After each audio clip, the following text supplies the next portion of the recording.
Hey, this is Aaron, and today I'm in a 2021 Ram 1500 TRX. If you hear a little rumble the entire time I'm doing this video, it's the engine. 6.2 liter supercharged mega behemoth. Holy crap, is it awesome.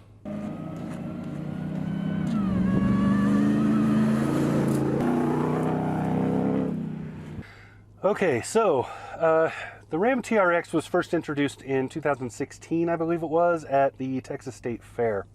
It was a kind of a concept study, wondering if people would be interested. People were really interested, hella interested in this truck, and so of course it ended up in production.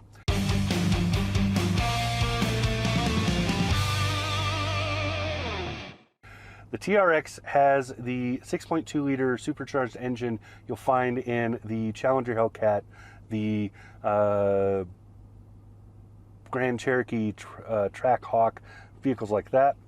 In this particular truck, it produces, I believe, 702 horsepower, and it's going through an 8-speed automatic transmission. Now, a couple of downers. One, there is no forced two-wheel drive, so you can't make it go in rear-wheel drive only. It's four-wheel drive auto mode. So what that means is it will run rear-wheel drive when it feels like it needs to for fuel efficiency or just because it doesn't really need that extra traction. But as soon as you push the pedal and do any sort of performance, it snaps into four-wheel drive. That means spinning the tires is a little bit difficult. But it means better launch control, and this has a launch button, by the way. There is a launch control in here, built in. So having no forced rear-wheel drive will disappoint a lot of people, because they're going to want to do stupid things like burnouts and Brodies and whatever, and that's a little more difficult because it is four-wheel drive.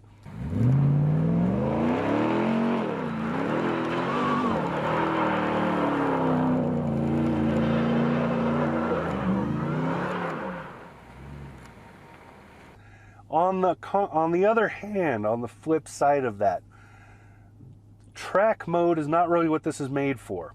I would never take this onto the track and expect anything out of it. Big knobby heavy tires, big wide stance, high center of gravity. I can't imagine that this thing is in any way good on a racetrack. Off the track, in anything that is not pavement, this thing is the bomb. So I had a pretty good time with it. I didn't have a lot of time. I only had about 4 days, and that was over a holiday weekend.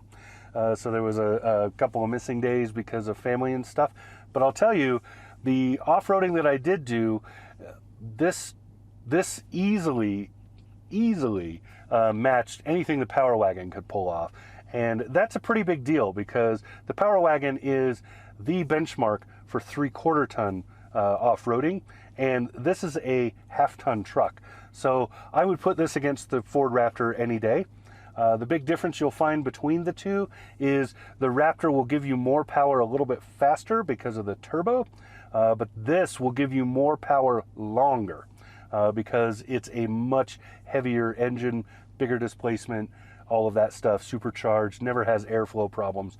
So much different in that way. This doesn't quite have the same, that I can feel, doesn't quite have the same kind of wheel reach in terms of being able to not just reach down, but also actually grab when it does so.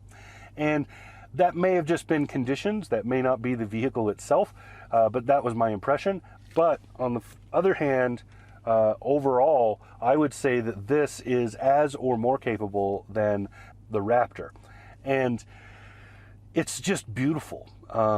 And probably the best part of this truck, by far, the best part of this truck is the exhaust rumble. That's why I left it running while I'm sitting here. I love listening to it. It is so sonorous.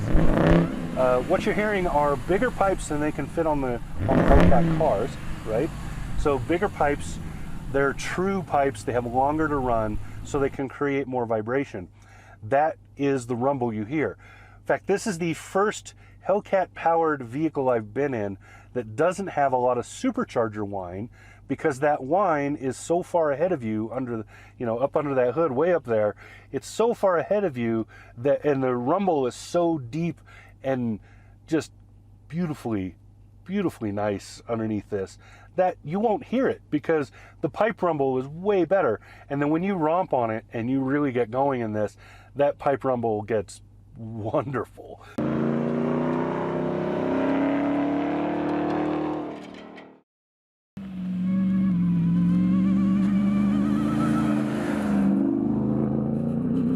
Price tag. I know everybody's going to ask about that. So price tag. You're looking at $69,995, so about $70,000 as your base plus delivery to get the TRX. This particular one is at $87,300, so $87,370 with destination to buy this particular one, which has infotainment upgrades. It has what do we got here? You got $1,200 in Harman Kardon stereo in this. Beautiful too, though. I would totally spring for that. 19 speaker, wonderful system. It just sounds beauty. There's a big subwoofer down back there. Hogs up a bit of your cargo space underneath those back seats, but who cares? It's beautiful. It sounds so good. And just the placement of the speakers in this are very well done. Now, flipping that, I would also say that just listening to the engine all the time, I could totally do that. In the hours that I spent in this truck, I think I listened to the radio 2.